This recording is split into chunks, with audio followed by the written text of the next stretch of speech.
this OnePlus Ace 5 Ultra, and let me show you how to activate Google Backup.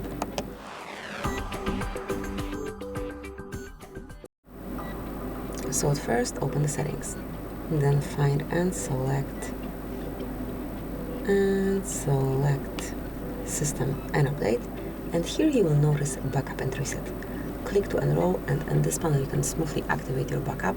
Once you do have your Google account added to this device, it will be listed here, but if you do not have it, you will have to add it right now by tapping on Activate Backup and just provide the email address or phone number, whichever is connected with your account, along with the password.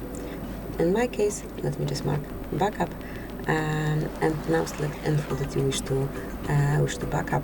In my case, it's both photos and videos, along with all other device data like contacts, call history, device settings, apps and app data, messages, and so on.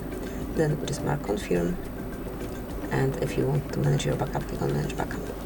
And that will be all. So thank you for watching. Please subscribe our channel and leave the thumbs up.